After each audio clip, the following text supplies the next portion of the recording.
आप देख रहे हैं नमन सत्य न्यूज और मैं हूं आपके साथ राहुल शुक्ला। लोकतंत्र के मंदिर यानी संसद भवन के पास 8 अगस्त यानी रविवार को कुछ तथाकथित नेता वहां पर इकट्ठा होते हैं, एक विशेष समुदाय को टारगेट करते हैं और टारगेट करने के बाद आपत्तिजनक टिप्पणी की जाती है। ऐसे में वहां पर उसका एक वीडियो वायरल होता है, वो सोशल मीडिया पर फिलहाल तेजी से वायरल हो रहा है और उसका अब उस मामले ने तूल पकड़ लिया है, जिसको लेकर उस मामले में दिल्ली पुलिस ने शुरुआती दौर में अज्ञात लोगों के खिलाफ मुकदमा किया था। फिलहाल अब उस मामले में पुलिस ने 5 लोगों को गिरफ्तार कर लिया है, लेकिन वो पूरा मामला क्या था, क्या उसके पीछे दिल्ली पुलिस ने इजाजत दी थी या फिर ये पूरी जो संस्था थी, पूरा जो कार्यक्रम था, ये बिना इजाजत के वहां पर पहुंच गया। मैं अब आपको बताता हूं कि वहां पर दिल्ली पुलिस ने ये जो Preet Singh safe India foundation था, इसके तहत ये कार्यक्रम किया गया जंतर मंतर के पास और दिल्ली पुलिस की तरफ से इस संस्था को कोई इजाजत नहीं दी गई थी कि वहां पर लोगों को इकट्ठा किया जाए और वहां पर कोई कार्यक्रम को अंजाम दिया जाए। बावजूद इसके वहां पर भारी संख्या में लोग एकत्रित हुए और एक विशेष समुदाय को टारगेट करते हुए सोशल मीडिया पर वीडियो वायरल किया गया। उसमें देश के लोगों को वहां पर भिड़ाने की कोशिश की गई। बावजूद इसके दंगा तो नहीं फैला, लेकिन जिस तरीके से वहां पर जो पूरा कोशिश की गई वो कहीं ना कहीं जहर घोलने का देश में काम कर रही थी। बहरहाल प्रीत सिंह सेफ फाउंडेशन के तहत यह कार्यक्रम किया गया था। इसमें मैं आपको बता देता हूं, बीजेपी के नेता अश्विनी उपाध्याय समेत कई नेता वहां पर शामिल हुए थे। ऐसे में वहां पर जब दिल्ली पुलिस की तरफ से इजाजत नहीं थी, बावजूद इसके वहां पर कार्यक्रम को अंजाम दिया गया और ऐसे में इस बात की जानकारी जब दिल्ली पुलिस को लगी थी तो दिल्ली पुलिस ने तत्काल प्रभाव से उस कार्यक्रम को रोक दिया था और ऐसे में वहां से कुछ नेता चले गए थे। उसके बाद वहां पर इस पूरे प्रकरण को अंजाम दिया गया, एक विशेष समुदाय को टारगेट किया गया और बेहद आपत्तिजनक भाषण दिया गया। ऐसे में मामला जब तूल पकड़ने लगा तो इस मामले में फिर से एक बार बीजेपी के जो नेता हैं अश्विनी उपाध्याय वो सामने आए।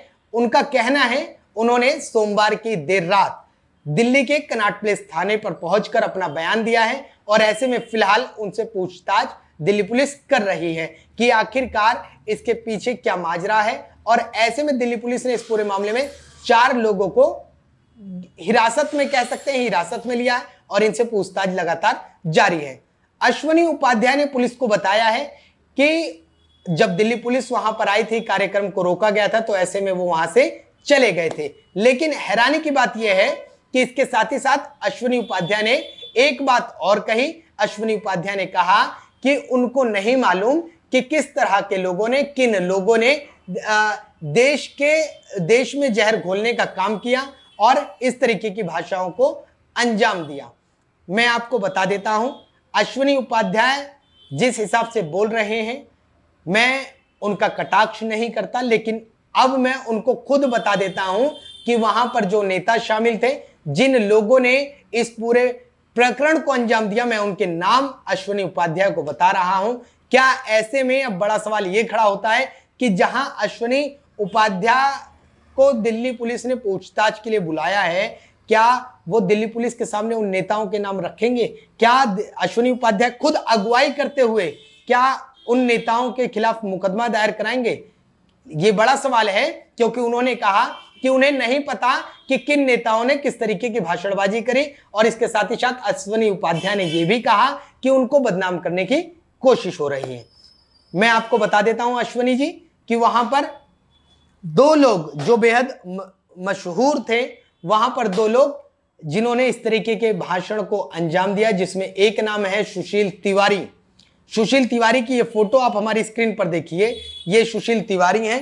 सुशील तिवारी हिंदू आर्मी से हैं और इन्होंने ही ये इस पूरे जो एक समुदाय को टारगेट किया था। इसके अलावा अगर बात की जाए तो ये हैं उत्तम उपाध्याय, जिन्होंने बिल्कुल बढ़ चढ़कर इस पूरे कार्यक्रम पे हिस्सा लिया था और ऐसे में इनका पूरी भूमिका रही। वीडियो में सबसे ज्यादा यही नजर आ रहे हैं और ये भगवाधारी योद्धा संघ से ताल्लुकात रखते हैं और ऐसे में सुशील तिवारी, उत्तम उपाध्याय, ये दोनों चेहरे वहां पर उस वक्त मौजूद थे जब आपत्तिजनक बात की जा रही थी, जब किसी धर्म को टारगेट किया जा रहा था और देश में जहर घोलने का काम किया जा रहा था।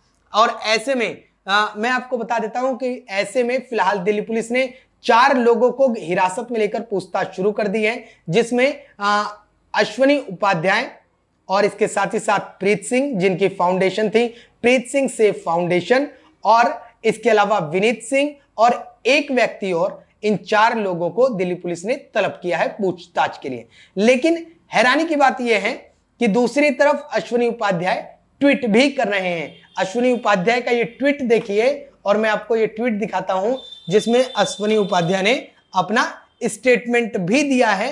उन्होंने कहा था कि कभी सोचा नहीं था कि अंग्रेजी कानूनों को खत्म करने और समान संहिता लागू करने की मांग करने के कारण सेक्युलर इतने नाराज हो जाएंगे। इसके साथ ही अश्विनी उपाध्याय ने लिखा था, जंतर मंतर पर एक व्यक्ति ने फांसी लगाया था, क्या उसके लिए केजरीवाल से पूछताछ हुई थी? इसके आगे, वीडियो में शामिल लोगों से ना तो मैं कभी मिला और ना ही कभी उन्हें देखा है। ठीक है, जैसा कि अश्विनी उपाध्याय ने ट्वीट किया और इस ट्वीट में आपने देखा कि इसमें भी अश्विनी उपाध्याय ने कहा कि इन जिस कार्यक्रम में वो शामिल हुए थे Preet Singh safe India foundation में, उसमें जिन लोगों ने इस कार्यक्रम को अंजाम दिया, आपत्तिजनक भाषा का इस्तेमाल किया, देश में जहर घोलने का काम किया, उन लोगों को अश्विनी उपाध्याय नहीं जानते। बहरहाल नमन सत्य न्यूज ने उन 2 लोगों को जो मेन रोल पर थे, मेन टारगेट पर थे, मेन जिस तरीके से उन लोगों ने पूरे कार्यक्रम को अंजाम दिया, ये मेन 2 लोगों का चेहरा सामने रखा है, इनके नाम के साथ, इनकी डेजिग्नेशन के साथ। ऐसे में देखना होगा कि क्या अश्विनी उपाध्याय पर कार्रवाई करते हैं। वहीं दूसरी तरफ बात की गई थी पूरे कार्यक्रम में समान संहिता की। समान संहिता की बात करने वाले एक तरफ देश में जहर घोलने का काम करते हैं, दूसरी तरफ समान संहिता की बात करते हैं। हैरानी होती है कि किसी टारगेट समुदाय को लेकर आप करते हैं, समुदाय को टारगेट करते हैं और समान संहिता की बात करते हैं, समान शिक्षा की बात करते हैं, समान जनसंख्या नियंत्रण कानून की बात करते हैं। एक तरफ समान संहिता की बात हुई, वहीं दूसरी तरफ अश्विनी उपाध्याय ने दूसरा ट्वीट भी किया। अब इस ट्वीट पर नजर डालिए, ये ट्वीट है जिसे आप हमारी स्क्रीन पर देख रहे हैं। इसमें अश्विनी उपाध्याय ने लिखा कि मैं रहूं या ना रहूं, अंग्रेजी कानून खत्म होना चाहिए। इसके साथ ही अश्विनी उपाध्याय ने लिखा कि समान शिक्षा, समान चिकित्सा, समान कर संहिता, समान दंड संहिता, समान श्रम संहिता, समान पुलिस संहिता और समान न्यायिक संहिता, समान नागरिक संहिता, समान धर्म स्थल संहिता और समान जनसंख्या संहिता लागू होना चाहिए। ये अश्विनी उपाध्याय ने अपना दूसरा ट्वीट किया। अश्विनी उपाध्याय के इस ट्वीट से एक बात तो समझ से परे है कि आखिरकार अश्विनी उपाध्याय चाहते क्या हैं।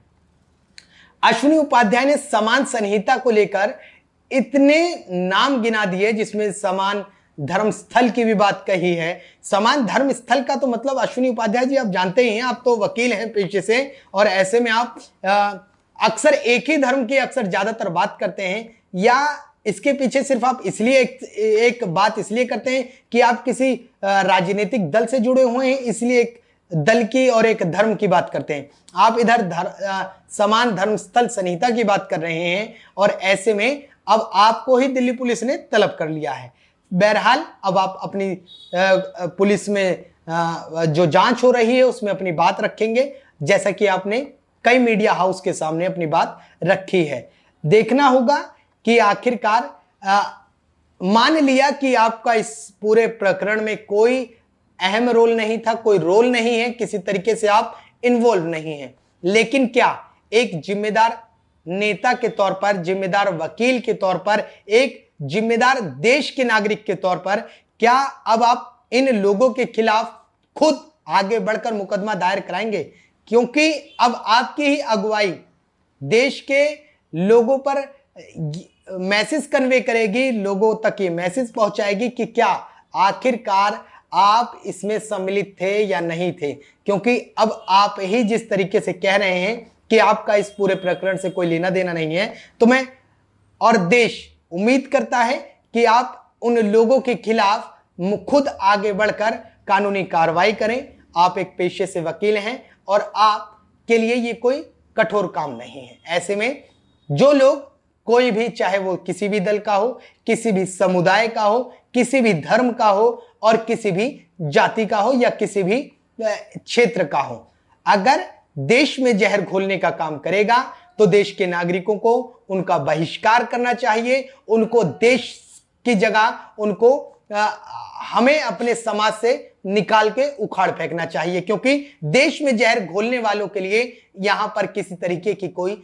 जगह नहीं है। ऐसा मेरा कहना नहीं है, ऐसा देश के हर उस नागरिक का कहना है, देश के संविधान का कहना है कि देश को अगर चलाना है तो देश को शांतिपूर्ण तरीके से, देश को सुरक्षित तरीके से, देश को सभ्य समाज के तरीके से चलाया जाएगा। बहरहाल इन लोगों का आप पहचान कीजिए, इन लोगों को समाज से बहिष्कार कीजिए और इन लोगों को समाज विरोधी गतिविधियों में इनका नाम आगे रखिए, क्योंकि ये वही लोग हैं कि गाहे बगाहे ये बार बार इस तरीके की हरकतों को अंजाम देंगे और देश में जहर घोलने का काम करेंगे। इसलिए इन लोगों को टारगेट कीजिए, पहचानिए और इनका बहिष्कार कीजिए, क्योंकि नमन सत्य न्यूज देश के साथ है, देश की जनता के साथ है और देश के विरोध में कोई भी कार्य होगा वो बर्दाश्त नहीं किया जाएगा। इसीलिए हमें दीजिए इजाजत और हम